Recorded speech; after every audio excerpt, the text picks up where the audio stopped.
Hi, welcome to episode 519 of The Corner of Knit and Tea. My name is Laura. I'm also known as Fluffy Kira on Instagram and Blue Sky.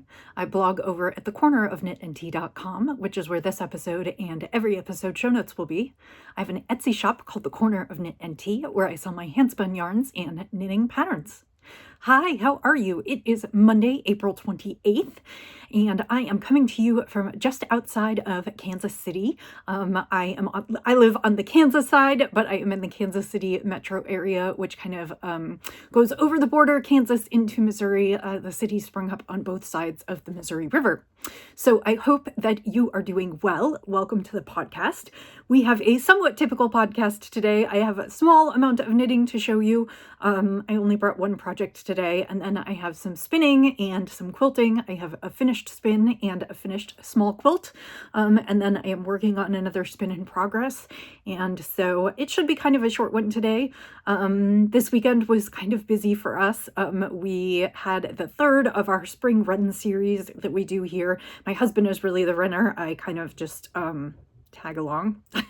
So he did his third half marathon in 5 weeks, and I did a 10K on Saturday morning, and the weather was sort of perfect for running. It was really chilly, around 50 degrees and kind of damp. It felt like it was going to rain, and it was beautiful to run in, but it was really, really chilly afterwards. And so we just kind of stayed indoors most of the weekend. It was kind of foggy and misty and rainy. And then today it's actually going to be hot again. We are like right into severe weather season, tornadoes, thunderstorms, etc. And so today is going to be really warm, and apparently we're going to get thunderstorms tonight. So that covers the weather piece of it. Otherwise, I did lots of little bits of crafting over the weekend. Like I said, I finished a couple small projects. I didn't end up doing a lot of knitting this week. I'm not exactly sure why, or rather I did, but I also didn't bring everything to show you. I am working on a blanket for my niece and her husband. It was supposed to be for their 1-year anniversary, but now it's going to be for their second wedding anniversary in the fall. And I am 2/3 of the way done with it, which is great. I have been putting a lot of work in on it, and it is one of the couple projects that I'm working on right now. But I didn't bring it because it looks much the same as it has in the last many weeks and year or so that I have shown it to you, because it is kind of one pattern over and over. So maybe I'll bring it next week and show you, but I am pleased to be about 2/3 of the way through it. So let's start with the tea, and then I'll get into the knitting and the spinning and the quilting, and we'll probably be done fairly quick today. So today I am drinking cherry kiwi tea, which is delightful. I've actually only had it iced up until now.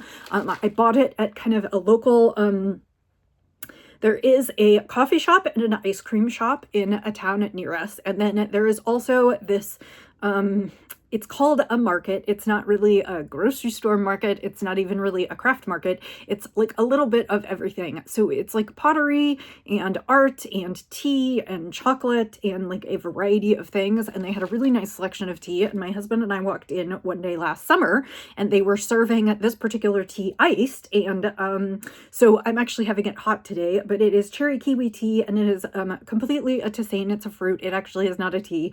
It's got apple, freeze-dried kiwi, and sour cherries, freeze-dried cranberry slices, coconut, and natural flavor. And so it is delicious, and I am drinking it in my quilting mug from Missouri Star that I love. And this is a good kind of fruity tea. It's got a little bit of tart from the sour cherries and the cranberries and whatnot. I put just a little bit of sweetener in it, and it is a good sweet way to start off Monday. Ooh, that's really good. It is around lunchtime now, and so I am taking a little bit of time on my lunch break to talk to you. So let's go right into the knitting.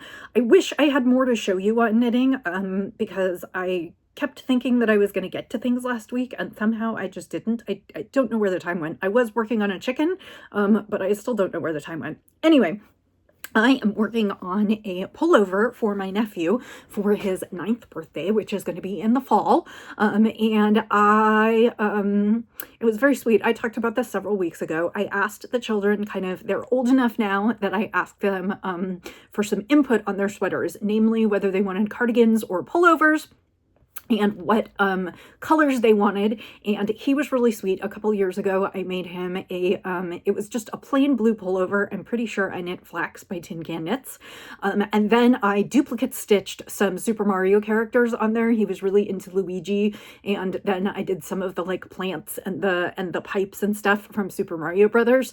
And he really, really loved it. And I was really surprised this time because I said, what is your favorite color? And he said, do you think you could do a themed sweater? And I said, what kind of a theme?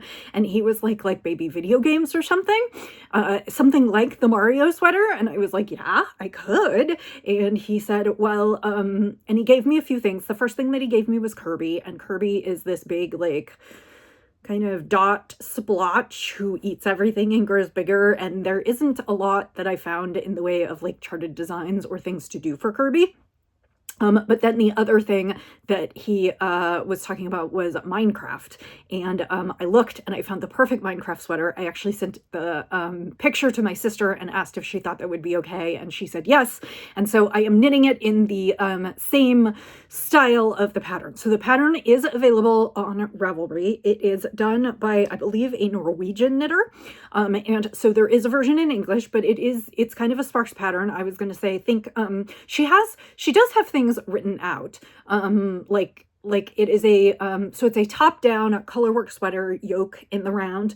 And she does, for instance, have like the increase rounds written out so you know where to put the increases. She doesn't just say like make 30 increases. But it is definitely not as professional a pattern as you might get from a magazine. So far, that has not been a problem for me. But think a little bit more like Elizabeth Zimmerman style than like an American pattern that will give you like every single detail. Anyway, so far it has been working perfectly. And last week I showed you that I had done like the ribbing at the neck and kind of done some of the short row shaping and was ready to start the color work. And I had hoped that I would be further into the color work than I am, but I have finished the first round of color work. My plan is to do the second round today, and I am thrilled. So this is what I have so far. Doesn't that look great? So I love color work sweaters, and I actually really like doing color work, sort of, except that I find color work sweaters to be kind of a hard way to do color work. Because it is a long needle and I'm trying to like keep my tension great, and I am so proud of my tension on this one because this is completely unblocked. So this is like almost perfect. And I will obviously wash it and block it before I give it to him, but I am really glad that there's not, it's not all puckery, like everything looks great. So this is the sweater so far, and let me, so I do have some short row shaping, so towards the back it is a little bit taller, but towards the front, this is the first row of color work, and so this is what the sweater looks like. The next row is going to be skulls in this gray color, or the next like set of color work, and basically the way this one is working is you do like the charted color work, and then you do the increase rounds in between, and then so then I'll have another charted color work band, and then another row of increases, and then one final charted color work band, and then it will be time to split for the body. So the color work is clearly the most difficult part of the sweater, the most interesting part of the sweater, and then it will just be kind of a plain body and sleeves, and I won't mind doing that, but it also won't take a lot of concentration. So I'm really, really pleased with this. I think it's going to be wonderful. I should actually measure my gauge, but I'm pretty sure I'm fairly close. And so I am working it in the colors, actually mostly the colors that the sweater was in, which I don't normally do, but for this pattern seemed appropriate. So this is Malabrigo Rios. It is 100% superwash wool, and so this is in the Pearl 10 colorway, which is kind of a dark charcoal gray / black. And then the green, I actually ended up picking a different yarn for. I had a Malabrigo Rios colorway, but it was a little bit dimmer, and when I went and looked at it in grayscale, it didn't differentiate itself enough from the top, from the gray, and so I went back and pulled out the skein of yarn. This is actually the skein of yarn I used for the Super Mario Brothers sweater, and I used the green to duplicate stitch Luigi and a few other things on that sweater, and I still had almost the full skein left, so I have plenty. So that first row is in this green, and I cannot remember what this is. I think it might be a Madeline Tosh skein, but I'm not 100% sure. I'll have to look, and I will put it in the show notes if I can figure out what it is. It is kind of this bright, crazy green, and I absolutely, oh, you know what? I think it's a hazelnut.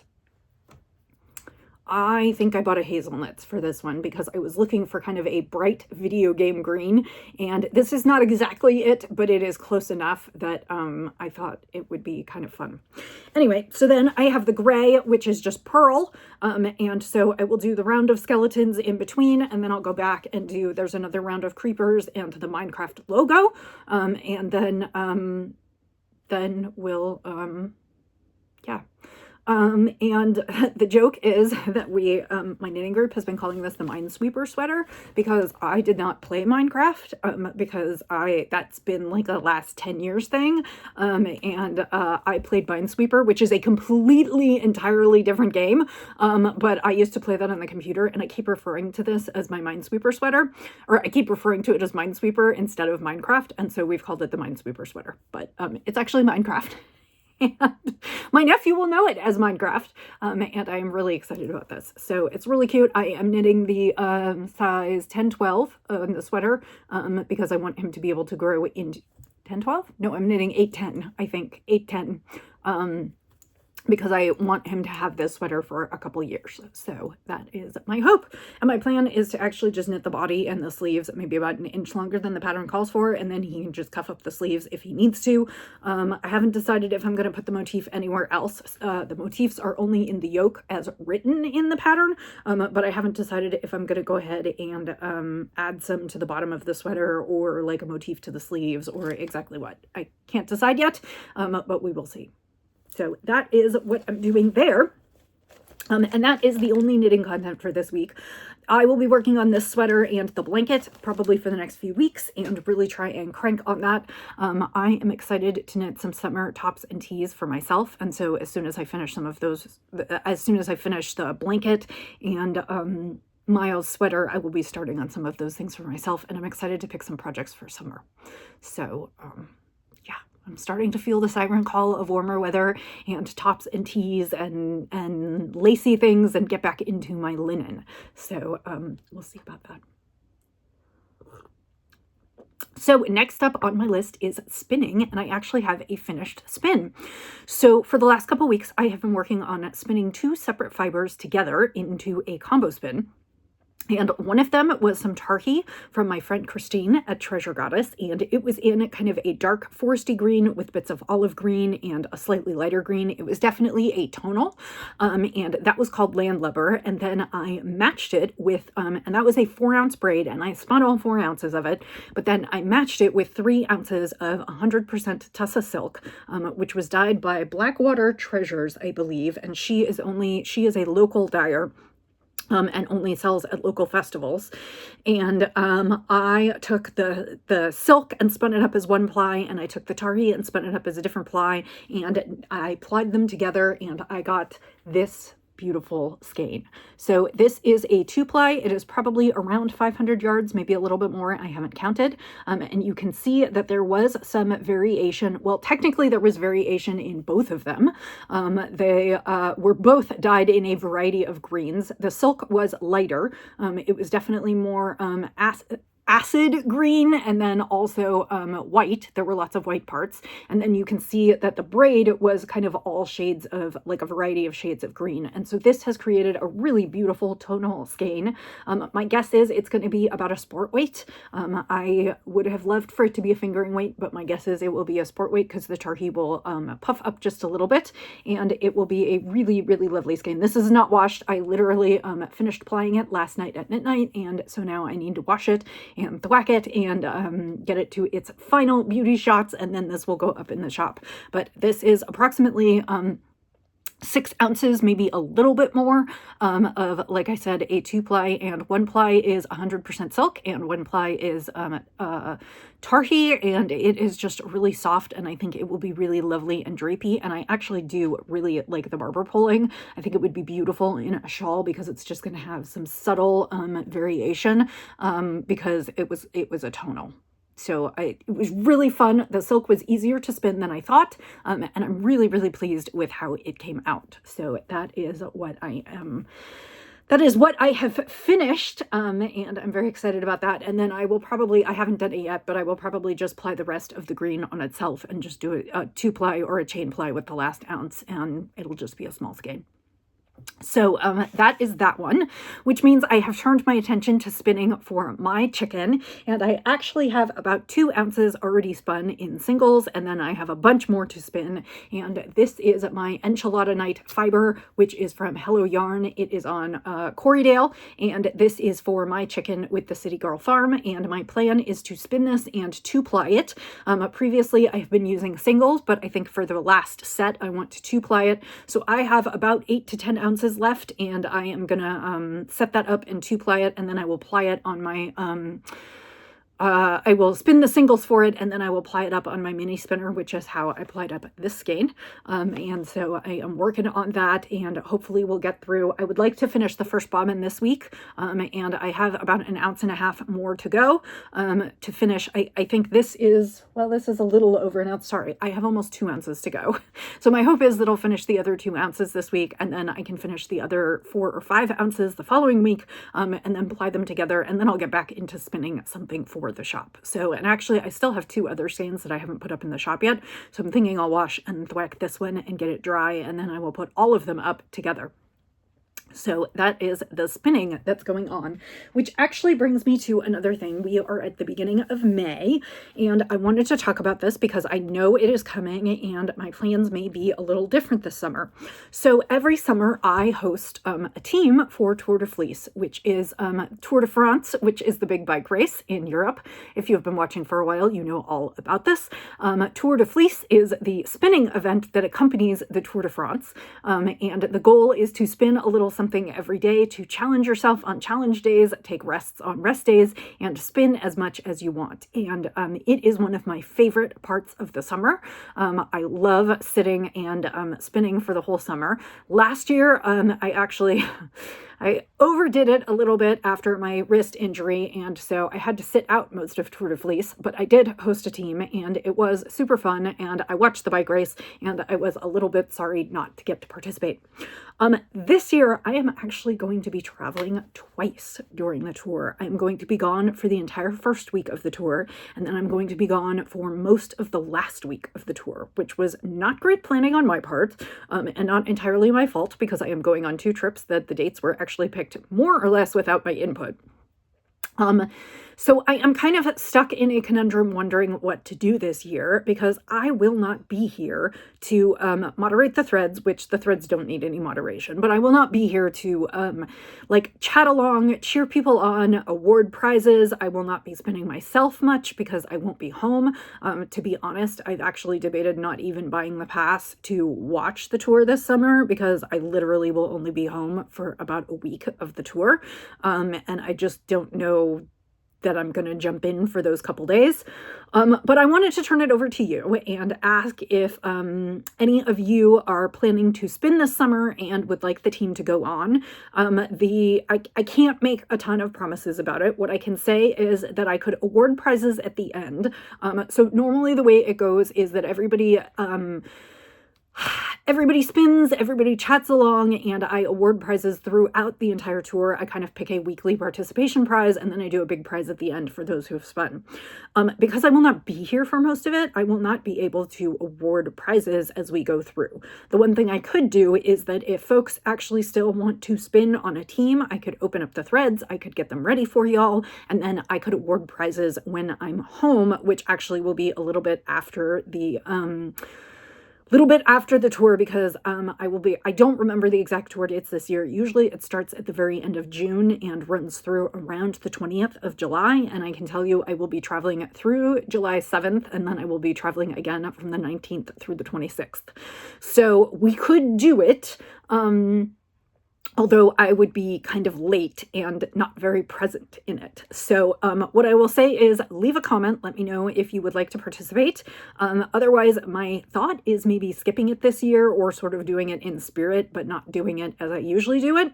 I recognize that in order to run a team, we have team members and that there are probably usually between 10 and 15 of you who participate. And so I thought I would ask your opinions on it. So please drop me a comment below or just send me a message on either Ravelry or Instagram or Facebook if we're friends there, and let me know what you think. The other thing I would say is that if someone would want to step up and sort of be a co-moderator for the purposes of Tour de Fleece, hop on and tell me that too, because we could potentially do it that way and I could send you some prizes, or we could make things work. So yeah. So that is the spinning news. Let's talk about the quilting news. I have a finished mini quilt and I have been showing this to you. This is for my negative space challenge, which is for the Guild. I am a member of the Kansas City Modern Quilt Guild and they challenged us to create a quilt with negative space. And I talked about this quite a bit last week with you, but I wanted to show you because I finished it this past weekend. Basically, I decided to leave it more or less as is it was that I showed you last week. I decided not to add any extra quilting. So what I did do is I trimmed it and I added binding, and actually I even hand sewed the binding down last night. And so this is the finished quilt. It is approximately 18 inches by 18 inches. And this is my little study in negative space and quilting, and I'm really pleased with it. I'm not sure what I will do with it after I share it at the Guild, but basically I used a fat quarter of fabric.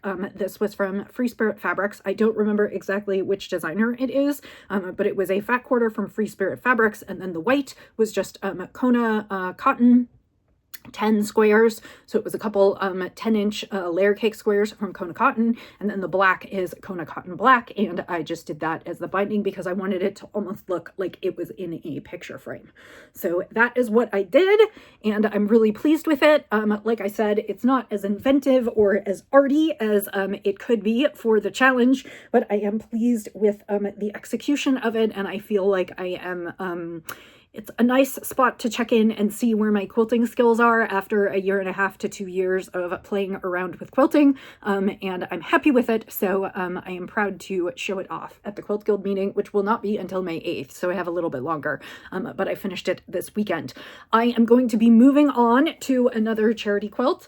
A couple years ago, I did one of my first quilts that I did when I kind of got into quilting was I did it's about 36 inches by 36 inches. I did a Halloween quilt, and I had all of these fabrics left over from that because I had started with a fat quarter bundle, and it was a pretty generous fat quarter bundle. And so I cut that all into 2.5-inch strips, and I've been sewing it together basically like a jelly roll quilt. And so I have a lot of the strips put together in rows, and now I just need to sew the rows together.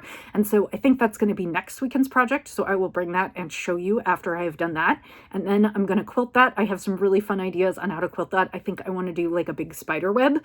And so I'm really excited about that. And I'd like to work on that and get that done before I start my summer traveling, and kind of have that one waiting in the wings so I can donate that when the next cause arises. And also it will get most of the Halloween fabric out of my stash. So, and I ultimately decided that I wasn't going to make a second quilt with the same set of Halloween prints. So I am absolutely fine basically finishing that and sending it away to live with someone else. So that is what I'm working on as far as that goes. I hope that there will be more knitting this week, so I will have much more to show you next week. There will definitely be some spinning. I don't know how much quilting I'll have to show you next week, but that's okay because quilting doesn't have to be an every week. I know the main point of the podcast is knitting and spinning and tea, and so I am happy to make progress on those and be able to share that with you. So I hope that you have a wonderful week up ahead. I can hardly believe we are starting into May. My birthday is at the beginning of May. Actually, next Monday will be my birthday. So I will come and podcast to you a little bit on that day, and let you know what I am working on. And I haven't decided if I'm gonna, I'm sort of thinking about maybe buying some yarn for a project to do on vacation this summer and calling that one of my birthday presents to myself, but I haven't decided yet. So I deeply pondered it this weekend, which was local yarn store day and local bookstore day. And I didn't find anything that screamed that I had to take I had to take it home. And then the other thing is that I have quite a bit of stash behind me. So I might be able to find something in my stash that I want to make. So I haven't decided yet, but that is to be determined. So I will say, as I always do, happy knitting, happy spinning, happy sipping, and I will see you next time. Bye.